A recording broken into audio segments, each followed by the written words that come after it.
제가 초등학교 한 1학년, 2학년 정도 됐을 때 시골에 작은 할아버지 댁에 가서 귀한 것을 목격을 했습니다.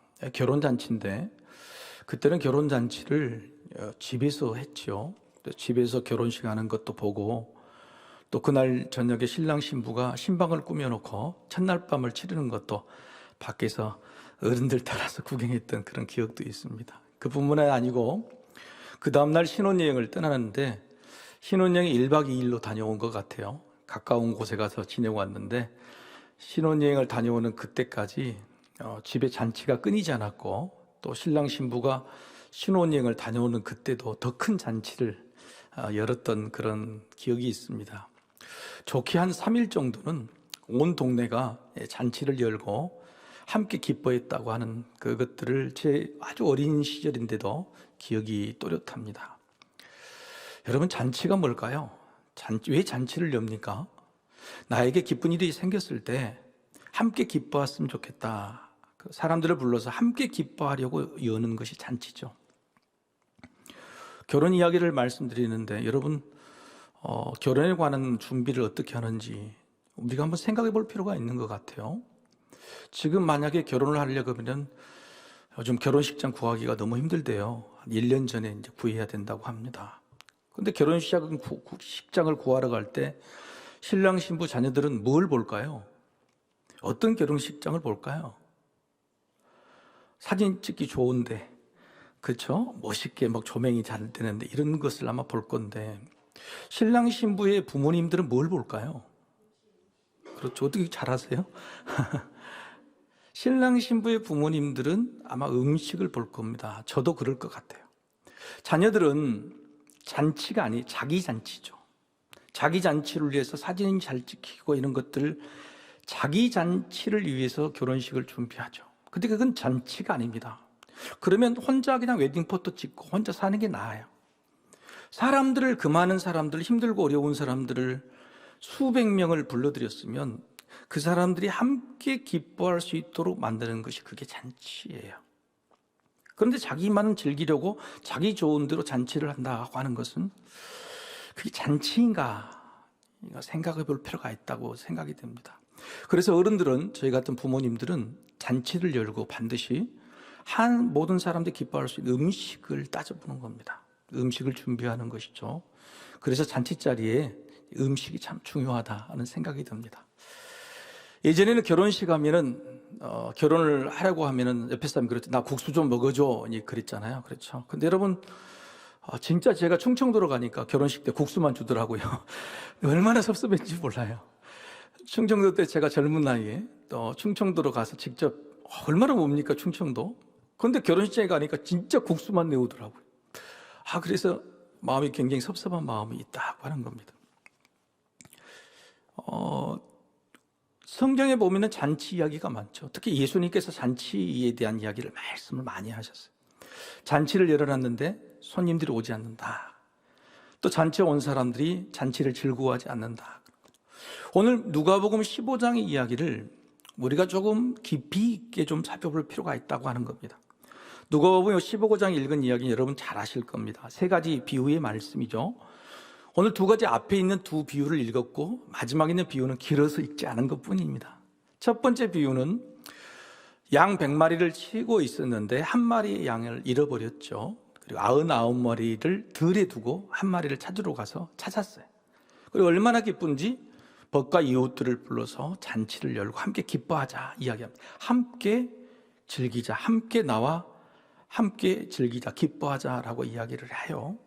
두 번째는 동전 10개 중에 하나가 잃어버렸습니다. 한 드라크마는 하루 품삯입니다. 그렇게 많은 돈은 아니겠죠. 그래 그 동전 하나를 찾았을 때에 그게 뭐 얼마나 귀한 것인지 온 동네 사람들을 불러서 잔치를 열고 똑같이 나와 함께 기뻐하자, 즐기자라고 이야기합니다. 세 번째 이야기는 둘째 아들이 아버지의 분깃을 달라고, 미리 유산을 달라고 그랬죠. 유산을 정확히 말하면 9분의 1이 될 겁니다. 9분의 1. 왜냐하면 마지는 2배를 받았어요. 그러니까 둘째는 3분의 1을 받게 되는 거죠. 그런데 살아서 받을 때는 또 그것을 3으로 나눠요. 그래서 9분의 1의 재산을 가지고 금방 탕진하고 돌아오죠. 그 둘째 아들이 돌아왔을 때 이 아버지가 반기면서 잔치를 열고 우리가 함께 즐기자, 기뻐하자고 말하는 잔치 이야기인 거예요. 이것이 천국 잔치, 구원의 잔치에 관한 이야기인데, 이 잔치가 왜 이런 이야기를 예수님께서 하셨는가를 배경을 좀 알아야 되는 겁니다. 여러분, 우리는 세 가지 비유를 마실 때에 주로 잃어버린 영혼을 구원해서 기뻐하는 여느 잔치라고 하는데, 사실은 이 이야기는 실화가 아니라 예화를 든 거죠. 예수님이 비유죠, 그렇죠? 비유입니다. 세 가지다가 비유예요. 이야기예요. 그냥 어떤 사건이 있었는데 그 사건을 보고 예수님이 앉아봐라, 내가 이야기를 해줄게 라고 이야기 세 개를 하신 것 뿐이에요. 뭔가를 설득하기 위해서. 그런데 어떤 상황이냐, 그러기 1절, 2절에 나와 있어요. 여러분 1절, 2절을 한번 보시자 하는 거예요. 자, 1절, 2절을 한번 읽어보겠습니다. 같이. 자, 시작. 모든 세리와 죄인들이 말씀을 들으러 가까이 나오니 바리새인과 서기관들이 수군거려 이르되 이 사람이 죄인을 영접하고 음식을 같이 먹는다 하더라. 자, 예수님께서 이 상황에서 예수님이 이렇게 계세요. 예수님 찾은 게 아닙니다. 우리가 지금 예화 2개를 봤을 때는 양도 찾으러 갔고 동전도 찾으러 갔죠. 그런데 예수님 지금 찾으러 가신 겁니까? 안 찾으러 간 겁니까?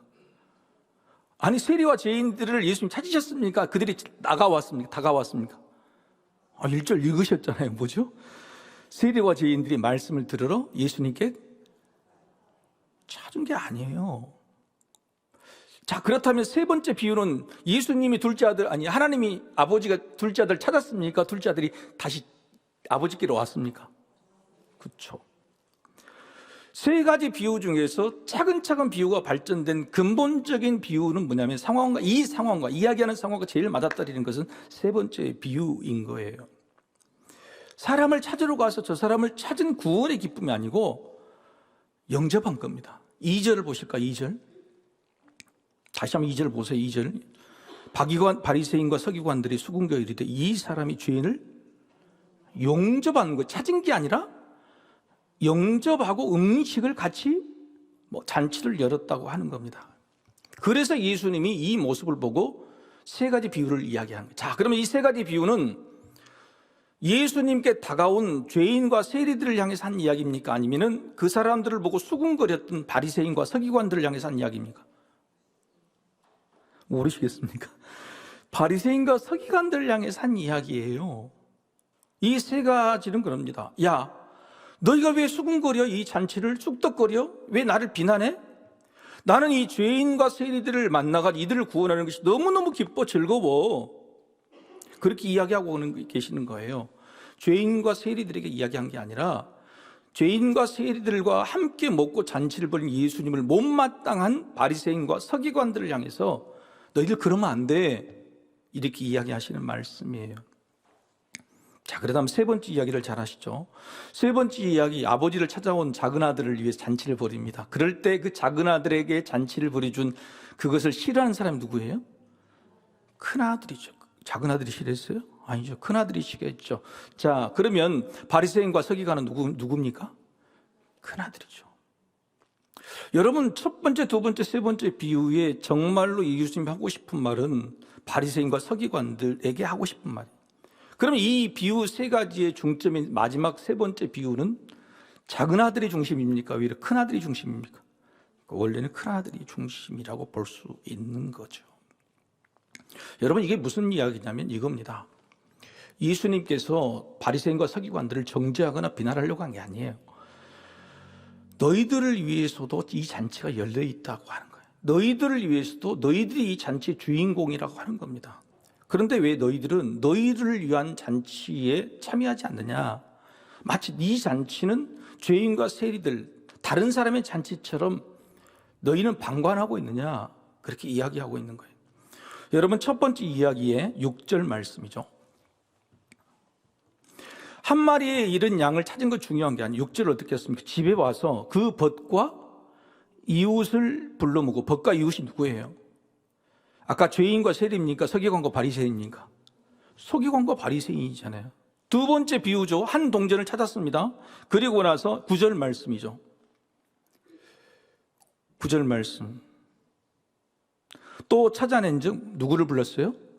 법과 이웃을 불러. 법과 이웃이 죄인과 세리입니까? 잔치하고 있는 이 사람들입니까? 아니면 잔치에 참여하지 않는 사람들입니까? 그렇죠. 바리새인과 서기관들을 이야기하는 거예요. 법과 이웃들인 너희가 잔치에 참여했으면 좋겠다. 작은 아들 돌아온 탕자는 당연히 잔치에 참여해서 너무너무 기쁘지만 정말로 예수님이 주고 싶은 말씀 뭐냐면 그 잔치 자리를 비난하고 기뻐하지 못하고 자기들을 위한 잔치인데도 불구하고 비난하기에 바쁜 그런 사람들, 큰아들 같은 사람들을 향해서 말하고 있는 거예요. 그런데 놀랍게도 예수님은 그런 서기관과 바리새인들 비난하지 않고요. 뭐라고 하냐면 벗이라고 이야기하는 겁니다. 벗이요, 내 이웃이요, 이 잔치제 자리에 들어와서 같이 즐기는 게 어떠냐 이렇게 말하고 있다는 것이죠. 사실 이 세 가지 비유는 이게 포인트입니다. 서기관과 바리새인들이 왜 잔치 자리에 차리하지 않았을까요? 그들은 가치 판단이 틀렸습니다. 첫 번째 비유를 이야기했죠. 자, 여러분 한번 가치 판단을 보십시다. 양이 99마리, 100마리 중 99마리가 들이 있어요. 한 마리를 구원했어요. 99마리 양하고 한 마리 양이 비교가 됩니까? 안 됩니까? 이해를 못 하잖아요. 그죠? 아니, 99마리 양하고 한 마리 양이 비교가 안 되는 거죠. 바리새인들은 99마리가 더 귀하다고 생각하는 겁니다. 그래서 예수님이 비유를 한 번 더 발전시킵니다. 자, 동전 10개가 있어요. 동전 9개하고 1개가 어떤 게 더 중요해요? 그렇죠. 그게 이제 착각인 겁니다. 여러분, 이 동전 9개, 10개는 뭐냐면요. 동전의 이야기가 아니에요. 무슨 말이냐면 신랑이 신부에게 결혼식 할 때 동전 10개를 꿰서 화관처럼 머리에다가 당신은 내 거라고 걸어주는 기념품이에요. 굉장히 중요한 기념품을 이야기하는 거예요. 그런데 그 기념품 10개 목걸이가 뜯어져 가지고 방에 쏟아지는 겁니다. 그 중에 9개는 찾았는데 1개를 못 찾았어요. 그러면 동전 9개와 1개의 비유 가치입니까? 아니면 전체 10개가 다 모여야지 가치가 있는 겁니까? 그렇죠. 양 99마리와 한 마리를 비교해놓으니 이해가 안 되는 겁니다. 그래? 그러면 동전 10개, 9개 동전과 1개의 동전을 비교하면서 이것은 9개 대 1개의 비교가 아니라 10개 전체가 있어서 값어치를 가지고 있는 것이다 라고 하는 거예요. 여러분, 말이 안 되죠? 여러분, 잔치를 벌리려면 동전이 몇 개가 필요하겠습니까? 동전 100개는 필요하겠죠. 동전 100개는 필요할 겁니다. 요즘 서울에서 호텔에서 결혼식이면 5천만 원이 이렇게 본. 여러분, 그럼 동전 하나가 하루 품삯 5만 원이면 5천만 원이면 몇 개가 필요합니까? 동전 1000개, 10,000개 필요한가요? 여러분, 이런 거예요. 그래서 이거 동전 9개와 1개의 비교가 아니라 동전 10개가 같이 있어야 가치가 있는 거죠. 근데 그것조차도 바리새인과 서기관들이 이해를 못하니까 세 번째 비유를, 결정적인 비유를 해요. 그 결정적인 비유는 뭐예요? 아예 가치 비교를 할 수 없는 정도. 왜요? 부모의 입장이 되면 작은 아들과 큰 아들이 가치가 비교가 됩니까? 안 됩니까? 안 되죠. 오히려 작은 아들 아픈 손가락이 되죠. 그래서 예수님은 처음에는 물질로, 양으로 비교했다가 두 번째는 가치, 10개가 돼야지 완전한 가치, 세 번째는 아예 비교할 수 없는 큰아들과 작은아들로 이야기를 해서 서기관과 바리새인들이 가치를 비교하고 저울을 달고 서로 비난할 수 있는 자기 자격을 따져서 하는 것이 아니라 어떻게 하나님의 입장에서 예수님 마음에서 이게 두 개가 어떻게 비교할 수 있겠느냐라고 비유의 말씀을 단계 올려가고 있는 것이죠. 세 번째 이야기를 들을 때 서기관과 바리새인들은 할 말을 잃어버리죠. 비유의 형식을 말할 때도요, 첫 번째와 두 번째 오늘 읽으신 본문은요, 예수님께서 비유 이야기라고 말씀하세요. 그리고 그렇게 한다고 가정법을 사용하지만 세 번째 돌아온 탕자 이야기는 마치 있었던 일처럼 실제적으로 사건이 있는 것처럼 말씀을 하세요. 그 결과적으로 예수님께서 하시고 싶은 말씀은 세 번째 이야기죠. 그 이야기입니다. 여러분, 오늘 본문에서 우리가 이 비유의 누가복음 15장에 있는 비유들을 어떻게 적용해야 되냐면 우리가 전도해야 된다, 잃어본 영혼을 찾아야 된다가 아니라요, 예수님은 찾으러 가신 게 아니라 사실은 맞아주신 거예요. 여러분, 착각하지 마십시오. 예수님은 영접하셨어요. 마지막 세 번째 비유가 결정적인 비유인 것처럼 여러분, 둘째 아들 찾아 나셨습니까? 아니면 기다리셨습니까? 기다리셨죠. 둘째 아들이 집 나간 둘째 아들 찾아 나서는 게 아니라 매 순간 기다렸어요. 그 둘째 아들이 왔을 때 버선발로 멀리 있을 때 가서 맞아주셨죠. 영접을 해주셨어요. 여러분, 한번 따라해 봅시다. 환대요. 환대는 뭐냐? 예수님이 죄인이든 세리이든 심지어는 서기관과 바리새인처럼 남들 비난하는 사람이든 말든 누구든 100마리의 양이 채워져야 나는 기쁘다는 거예요. 동전 10개가 채워져야 나는 기쁘다고 하는 거예요. 작은 아들만 기쁜 게 아니라 큰 아들 너도 기뻐야지 나도 기쁘다고 하는 거예요. 하나님은요, 구원하자고 하는 모든 사람 중에서 완벽하게 채워져야 모든 사람을 다 환대하신다는 거예요. 그것이 바로 이 본문의 특징인 겁니다. 무슨 말씀이냐? 우리가 예배 자리에 나왔는데 예배 자리에 나와서 우리는 예수님 늘 잔치자라고 그랬죠. 잔치자리. 그런데 이게 내 잔치인지 남의 잔치인지를 잘 몰라.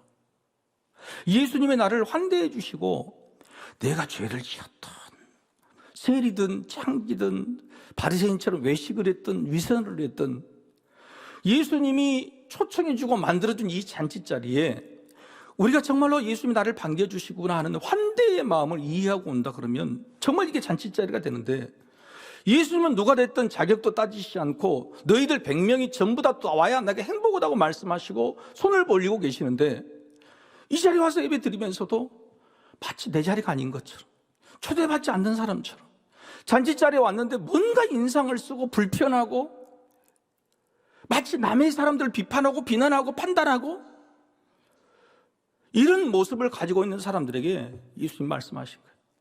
내 잔치자리에 와서 나와 함께 진심으로 기뻐해 주면 안 되겠니? 내가 너를 환대한단다. 네가 어떤 모습을 가지든지 나는 너를 사랑해. 그렇게 말씀해 주시는 예수님의 음성을 듣자고 하는 것이죠. 오늘 본문의 이야기는 예수님 누구든지 다 환대하신다, 환영해 주신다. 이게 진짜 천국 잔치다고 하는 거예요. 여러분, 교회가요, 그런 늘 잔치가 열려야 돼요. 그래서 교회는요, 환대하는 교회가 돼요. 환대하는 교회. 한번 따라해 보십시다. 환대하는 교회. 누가 오든 환대해야 돼요. 교회에 오신 어떤 사람도 여러분이 비난하거나 비판할 자격이 없어요. 그 누가 오든 교회는 다 들어올 수 있게 해야 돼요. 심지어는 저는요, 그래서 이단마저도 우리 교회 와서 예배드리고 가라. 단지 우리가 분별하면 되는 거예요. 여러분, 세상에 기독교, 개신교라고 이렇게 자기가 이게 설문조사한 사람 중에 절반이 이단입니다. 절반이 이단이에요. 근데 그 이단들이 언젠가는 자신이 틀렸다는 걸 알게 될 때 어디로 들어와야 되겠어요? 교회로 들어와야 돼요. 이단을 막 몰아내는 교회 그런 게 아니라 이단이 뉘우치고 돌아왔을 때 이단마저도 환영할 수 있는 그런 교회. 그게 예수님이 원하시는 게, 한국 교회가 그 정도의 역량과 그 정도의 분을 가지고 있어야 돼요. 근데 이단을 전부 쪼개내고 다 쪼개내고 전부 다 3단도 쪼개내고 4단도 쪼개낸다 그러면 여러분, 교회는 환대한 교회가 아니에요. 물론 이단 분별해야 되겠죠. 넘어지지 않아야 되겠죠. 근데 예수님마저도 바리새인과 서기관과 같은 이단이에요. 자기를 박다고 죽이려고 하는 사람마저도 이웃이라고 부르고 벗이라고 불렀어요. 너희도 내가 베푼 잔치자리에 들어오라고 말하고 있는 거예요. 여러분, 이게 굉장히 중요한 겁니다. 교회는 환대하는 교회가 돼요. 누가 됐든 환대해야 돼요. 서로 비난하고 비판하는 것이 중요해요. 두 번째는 교회는요, 먹을 것이 있어야 돼요. 먹을 것이. 여러분, 교회가 먹는 잔치가 없다고 하면 안 돼요. 그래서 여러분, 초대교회 이후로 교회는요, 반드시 예배를 드리고 나서 뭘 했습니까? 성찬도에서 좀 애찬이란 걸 있었어요. 애찬. 자기 음식들을 가져와서 늘 나눠 먹고 했어요. 여러분, 초대교회는 늘 나눠 먹는 거였어요. 그래서 음식이 굉장히 중요합니다. 잔치자리가 되기 위해 만들기 위해서는 그 잔치자리가 정말로 서로 나눠 먹는 음식의 자리가 돼야 돼요. 여러분, 교회는요, 음식 만드는 사람이 최고예요. 저는 그렇게 말해요. 식당에서 봉사하는 사람이 최고예요. 할렐루야. 예, 여러분 아멘 하셨죠? 분명히. 여러분, 제가 볼 때는 그게 최고예요. 근데 앞으로 가면 갈수록 교회에서 뭐가 제일 어렵냐면 식당에서 봉사하는 사람, 일하는 사람이 없어요. 꾸준히 일하려고 하는 사람이 없어요. 근데 제가 볼 때 예수님이 가장 원하시는 교회가 환대하는 교회, 잔치가 돼야 되는 교회라면 반드시 음식이 있어야 돼. 음식을 만드는 자리가 중요해야 돼. 여러분, 집에 가서 난 부모님이 만들어준 음식을 먹고 싶어요. 아니면 시골에 가면 밖에 가서 사 먹고 싶어요. 사 먹고 싶습니까? 부모님 음식을 잘못 받았으니까 표현을 잘못했죠. 오랜만에 집에 갔는데 집에 가서 우리 딸은 그러더라고. 먹고 싶으냐 그랬더니 엄마가 끓여준 된장국이 먹고 싶더래요. 아니 밖에 나가서 맛있는 거 아빠 사줄게. 아니야, 된장국이 먹고 싶다 그러는 거예요. 여러분, 이건 거거든요. 이거. 우리 교회 왜 국수로 할까요? 국수를 싫다고 그래서 요즘 밥까지 합니다. 그죠? 밥까지 하는 거예요. 근데 여러분, 뭘 더 많이 주고 막 아름답게 주고 맛있게 주는 게 중요한 게 아니고, 누구든지 와서 먹을 수 있는 음식, 언제든지 먹을 수 있는 음식이 준비된 곳, 이게 진짜 교회다운, 환대다운 그런 것이 있다고 하는 거예요. 여러분, 두 번째는 예수님이 말씀하신 이 잔치가 잔치되게 하는 것이 뭐냐면, 첫 번째는 누가 되든지 환대해야 되고, 두 번째는 반드시 잔치 자리를, 음식 자리를 만들어야 돼요. 첫 번째 우리가 환대하는 곳이 어딜까요? 우리 교회에서는 누구든지 환대하는 곳, 세 가지 볼까요? 나눔터예요. 나눔터. 저 길가에 있는 나눔터가 누구든지 환대합니다. 누구든지 올 수 있도록 이야기합니다. 교회 안으로 못 오기 때문에 그걸 나눔터를 만들어서 누구든지 환대받을 수 있는 곳으로 만드는 거예요. 자, 두 번째, 음식을 만드는 곳이 어딜까요? 음식을 나눌 수 있는 곳, 식당일까요? 아니요. 두 번째, 그것 때문에 만든 것이 모둠터입니다. 모둠터가 어딘지 아시죠? 잘 모르신가요? 우리 여기 파내겠네. 모둠터입니다. 그래서 모둠터라는 곳을 만들어 놓은 것은 어떤 그룹이든 어떤 모임이든 저기서 음식을 만들어 먹고 같이 교제할 수 있도록 하는 곳, 그것이 바로 우리 교회가 지향하는 바인 거예요. 왜요? 교회는 오늘 바로 이런 곳이, 예수님 말씀하신 이런 곳이 돼야 되기 때문에 그렇습니다. 세 번째는 교회는요, 즐기자, 함께 기뻐해야 돼요. 함께 기뻐할 수 있는 것이죠. 교회에 와서 예배만 드리고 조용히 갔다 오면 여러분 환대받았다는 느낌이 들어요? 누군가가 인사를 해주고 누군가가 내 형편과 처지와 기도 제목을 물어볼 때 나는 환대받았다는 느낌이 들어요. 여러분, 작년 2023년도 우리 교회에 와서 예배를 드렸는데 한 사람도 내 기도 제목을 묻지 않고 내 안부를 물어보지 않았다. 그럼 여러분 환대받았다는 느낌 들겠습니까? 안 들겠습니까? 안 들죠. 누군가가 어떻게 오셨냐고, 어떻게 사시냐고, 얼마나 많이 아프시고 힘드시냐고, 기도의 제목을 같이 나눌 수 있도록 서로 나누는, 여러분 그게 진짜 환대인 거예요. 여러분, 일로 모이지 마십시오. 예배도 일이에요. 사역도 일이에요. 모든 것이 그런 식으로 모인다 그러면 여러분 환대라는 건 사라지게 됩니다. 여러분의 삶의 기도 제목을 나누고 저 사람의 안부를 묻고 얼굴의 표정을 살피는 이런 것, 이게 진짜 환대하는 것이죠. 여러분 집에 가서 자녀들이 왔는데 부모가 대화가 없다, 환대받았다는 느낌이 전혀 없을 거란 말이에요. 그래서 그런 것들을 물어보는 게 중요해요. 옆 사람들 인사합시다. 한 주간 동안 잘 사셨어요? 이렇게라도 물어보고 안부를 해야 돼요. 모이자마자 예배만 드리고 쏙 가버리고 서로 간에 서로 타치하지 말고 자기 일만 하자고, 그것은 예배가 아니에요. 그것은 환대하는 잔치가 아니라고 하는 거예요. 정말 중요해요. 이것을 우리가 교회로만 이야기한 게 아니라 우리 자신에게도 이야기하는 거예요. 한번 따라해 봅시다. 나는 환대하는 사람인가? 나는 누구든지 환대하는 사람인가? 누구한테도 웃어주고 누구한테도 나는 환대해주는 사람인가 생각해 봐야 돼요. 정말 중요합니다.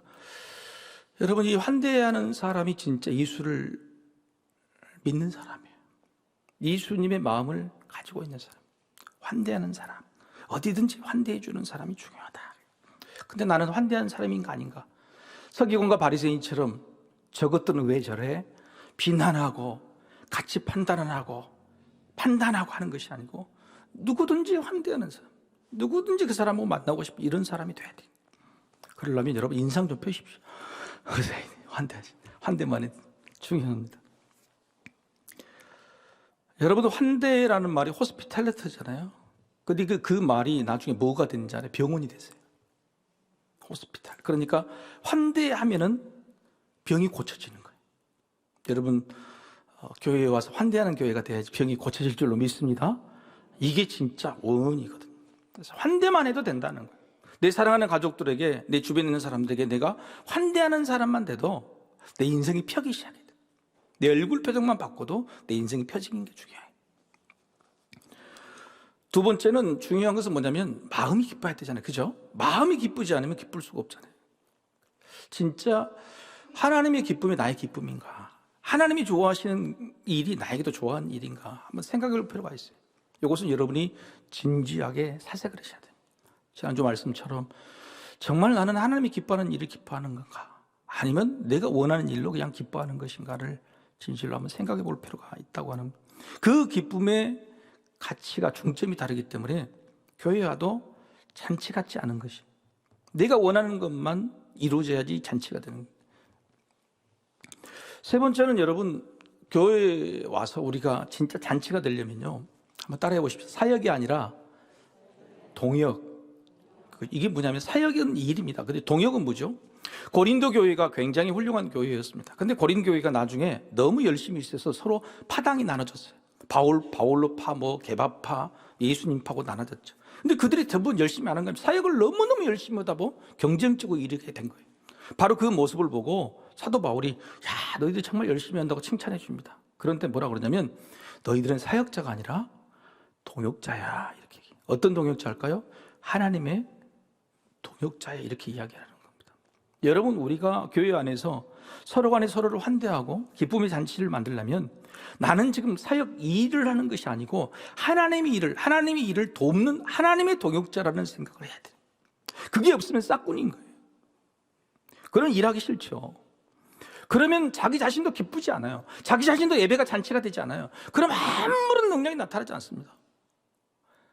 여러분, 사역이 아니라 너는 하나님의 동역. 사도 바울이 진단한, 평가하고 치료한 방법이 뭐냐면, 너희들의 경쟁, 너희들끼리 서로 싸우고 하는 사역이 아니고 너희는 하나님의 동역자야. 하나님의 일을 하는, 하나님을 돕는 동역자야. 하나님도 그렇게 생각하신다고 말하는 거예요. 여러분, 이게 굉장히 중요해요. 우리가 교회에서 일하는 거, 사역하는 것이 지치고 힘들 때마다 그것이 일이 될 때 그럴 겁니다. 그러나 내가 하나님이 기뻐하시는 이 일들을 내가 기뻐하고 하나님이 원하시는 일들을 내가 동역하고 있다고 생각했을 때는, 여러분, 이게 우리한테 기쁨이 되고 또 예배가 진짜 잔치가 될 줄로 믿습니다. 여러분, 교회 안에서 드리는 모든 모임들, 예배, 구역 모임, 또 사역, 이런 것들이 잔치가 되고 계십니까? 여러분, 예배가 지금 여러분, 내가 지금 예수님께 환대받았다고 하는 느낌이 들으십니까?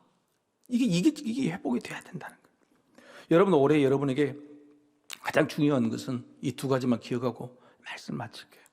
첫 번째는 예수님이 나를 환대하고 계신다는 거예요. 그 사실을 깨달아야 돼요.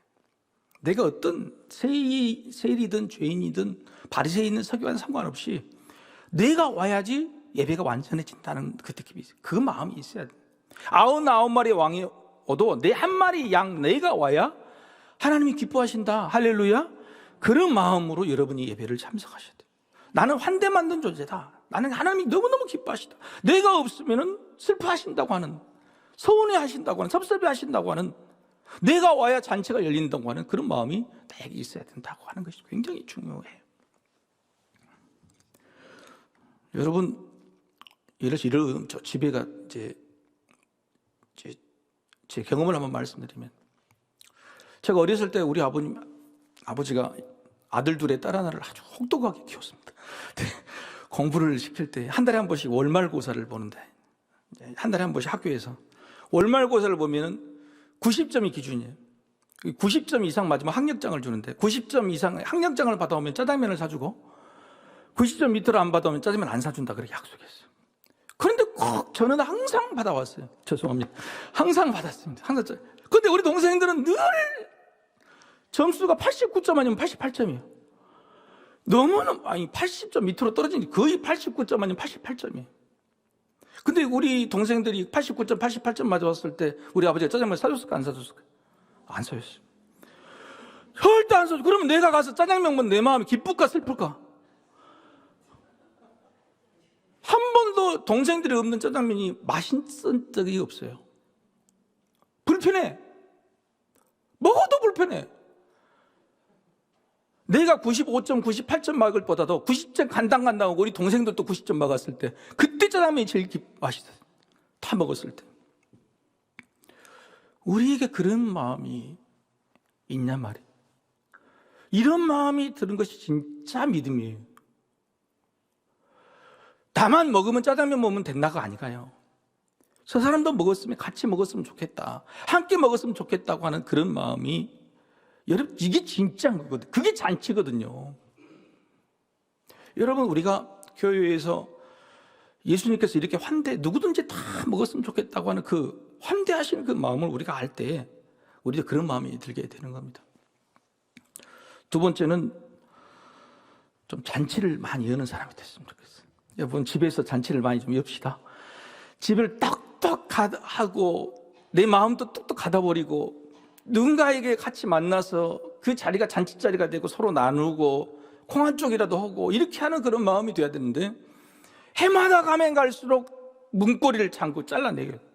친구들도 잘라내고 힘들고 어렵다는 마음으로 잘라내면은, 여러분 그 사람이 나중에 돈 벌어갖고 먹을 거예요. 잔치를 초대했는데 빈 자리가 온다. 그런 인생이 무슨 인생이 재밌겠냔 말이에요. 없을 때에 오히려 잔치를 열어야 돼. 마음이 힘들고 갇히고 마음이 다쳤을 때에 오히려 옆 사람과 기도 제목을 나누면서 서로 소통해야 되는 마음이 있어야 돼요. 교회가 힘들다 그러죠? 이럴 때일수록 먹을 음식, 올해 잔치를 많이 하려고 그러는 거예요. 여러분, 이게 어떻게든 그렇게 했으면 좋겠다고 하는, 여러분, 이게 예수님의 마음일 것입니다. 예수님이 우리를 환대해 주신다는 그 믿음이 우리를 살게 할 줄로 믿습니다. 우리가 어떤 모습이라도 내가 와야 이 예배가 완전하게 기뻐하시는 예배가 된다는 사실을 잊지 마십시오. 또 하나, 두 번째는 나도 환대하는 사람이 돼야 돼. 내가 환대하는 사람이 돼야 돼. 누군가를 전도한다, 한 마리 잃어버린 양을 찾는다, 그런 정도 이야기가 아니에요. 지금 가서 전도해라, 동전 하나를 찾아, 그런 이야기가 아니에요. 세 번째 이 비유처럼 찾아오는 사람, 둘째 아들이 찾으러 나간 것이 아니라 찾아왔을 때에 그 사람을 정말로 벗은발로 환영하는 사람, 내 마음에 안 들더라도, 내하고 틀린 생각을 갖더라도 저 사람을 환대하고 어떻게든 잔치를 베풀려고 해주는 사람, 바로 이게 진짜 여러분 인생을 피기하는 축복의 비결이라고 하는 거예요. 사랑하는 성도는 올 한 해 우리 그런 마음으로 살아갈 수 있게 되기를 소망합니다. 같이 기도하십시다.